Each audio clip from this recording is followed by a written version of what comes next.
about recognizing that time has shaped you in ways that you didn't fully see while you were living it. And earlier, we heard the story of the grandfather's coat, how something worn and loved doesn't disappear. It changes form. It becomes a jacket, and then a vest, and then a tie, and then a toy, and then a nest, an entire home. The fabric shifts, but the story continues. It becomes something new. We receive, we reinterpret, we reshape. And then, inevitably, we pass it forward. Both of these stories are talking about different ways of thinking about interdependence through time. Also, I recently finished a novel that I really loved called Theo of Golden. I really recommend it. It was actually an inspiration for designing this service. And the premise is that an old Portuguese man, a mysterious figure, walks into a small town coffee shop in the town of Golden in Georgia and sees 92 pencil portraits hanging on the walls. They are portraits of local people of Golden, drawn by a local artist, just quietly hanging there in plain sight. And Theo becomes captivated, and he starts buying them one by one, tracking down the person in each portrait and giving it to them in deeply personal interactions. And the real story isn't the portraits themselves, it's what happens in those moments of return, the conversations, the recognition, the way truly being seen, sometimes by a stranger, can shift how a person sees themselves. In a way, Theo is just taking something that was hanging there, suspended in time, and turning it into a brand new, beautiful meaning. And to me, that's also interdependence across time, taking an active role in reshaping relics of the past. And whether we realize it or not, we are all living inside rooms filled with these metaphorical portraits. Portraits of people who shaped us, portraits of people whose habits we've absorbed, portraits of stories that were hanging on the walls long before we arrived, and that we, in turn, are shaping the portraits of people that we may never fully see. We actually talk about this all the time. You laugh just like your mother. You sounded just like your grandmother when you said that. You pause for such a long time before answering, just like your father. Those are all things said to me all the time, by the way. And sometimes these sort of comments make us happy and proud, and sometimes they make us pause and reflect, or even regret. And this goes far beyond the way we speak. It speaks to values, assumptions about education, risk, money, the way conflict is handled, the way affection is shown or not shown. Long before we consciously choose anything for ourselves, we are already living inside a web of handed-down habits. Sometimes I see my own emotional wiring flash across one of my children's faces. Depth, intensity, or the instinct to pull back and manage things alone. And I recognize it immediately. Not necessarily because they learned it from me consciously, but because it just feels ancient. And in each of those moments, I have a choice. Do I amplify it, or do I try to help soften and steady it? Behavioral genetics tells us that these aspects of temperament, things like emotional intensity, introversion, or impulsivity, do indeed have a heritable component, nature over nurture. We do not begin as blank slates. We arrive with these tendencies and inclinations and predispositions. And then these tendencies intertwine with the way we interact with our closest relationships. Attachment theory shows that our earliest relationships quite literally shape the very architecture of our nervous systems. The way someone responded when we cried, or didn't respond, influences how we respond to stress decades later. Those early experiences form what are called internal working models, which shape the assumptions we carry about safety and love and conflict and belonging. In other words, what begins as someone else's response becomes our reflex. And that shaping does not stop at infancy. Neuroscience shows us that we are constantly absorbing one another's emotional states through our entire lives. We co-regulate, we pick up tone and posture and tension without realizing it. In that way, we don't just influence one another, we participate in forming one another. Spend enough time with a calm, steady person, and eventually you may start to internalize that steadiness. Grow up around chronic anxiety, and that can become the background hum of your anxious mind.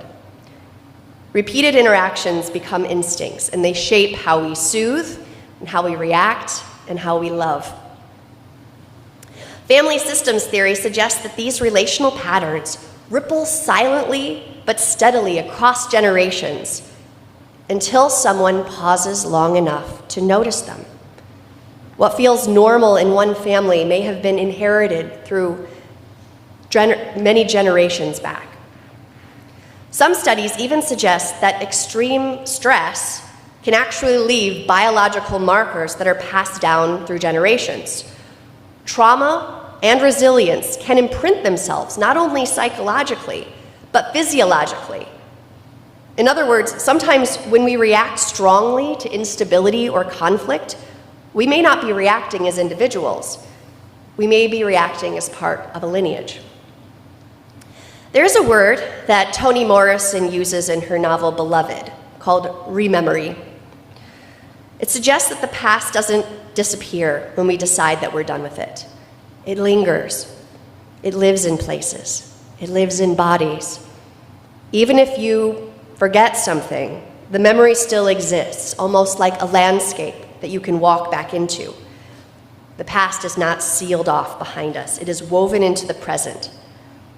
And often, rememory is not a voluntary recall, but a sudden intrusion of the past into the present, triggered by sensory details like water or sound. Still, once we recognize a rememory, we are no longer unconsciously driven by it. We can choose how to relate to it. We can decide what to carry forward and what to lay down. And that's where agency enters the picture.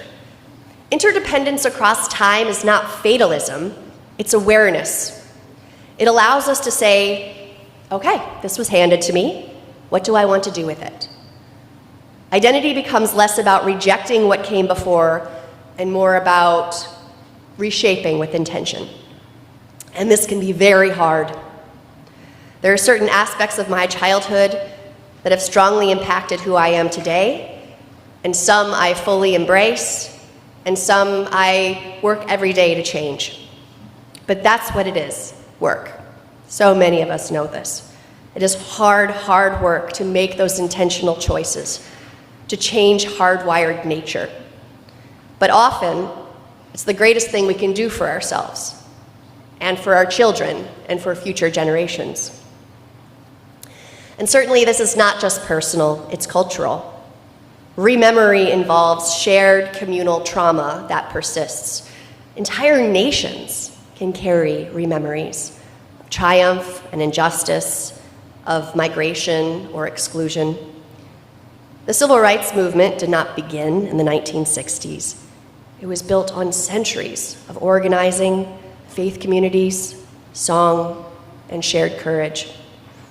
Young activists stepped into a lineage.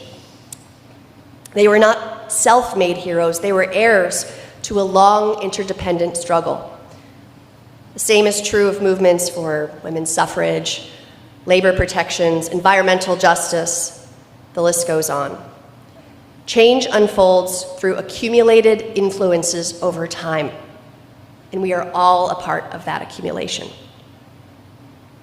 For today, we are living through our own civil movements amid one of the most severe eras of political polarization. We are raising children and mentoring students in a time of climate instability, rapid technological change, and enormous social change. AI is reshaping work, social media is reshaping identity. The pace of information is reshaping our very attention. And the youth of the world are watching how we respond, and are responding and becoming in turn. Back to Theo of Golden for a moment. I told you about the beauty of the portraits, but what stays with me even more is that we are only witnessing 1 year of Theo's life, a very old man near the end. We don't fully know anything about who he was before he arrived in Golden. We get small hints of profound grief that shaped him. Until the end of the book, his past is not explained in detail at all. It's a mysterious presence that he carries quietly. And yet you can truly feel that everything he has lived through and inherited through his own lineage has ripened him for that final year. The way he listens, and the way he notices people, the way he chooses to spend his remaining time. A whole life, including the deepest sorrow, shapes how someone loves in the present. And I found myself wondering, if someone watched just 1 year of my life when I'm a very old woman, what would they see that has ripened within me? What grief would they sense, or what love? And maybe that's what it's like to turn around, like in Landslide, and realize that even the sorrow you wished away was reshaping how you would love. Interdependence across time means that none of us is entirely self-made. But it also means that none of us is ever entirely alone. We are carried by the past and responsible for the future. And perhaps this is not a burden, but a calling to become conscious participants in the lineage of love and courage and steadiness that we hope will outlive us. Which is another way of saying what our UU faith has always said, that we are part of an interdependent web of existence, not just across space, but across time, part of a story that began long before us and will continue long after us. A living web, a blue boat home.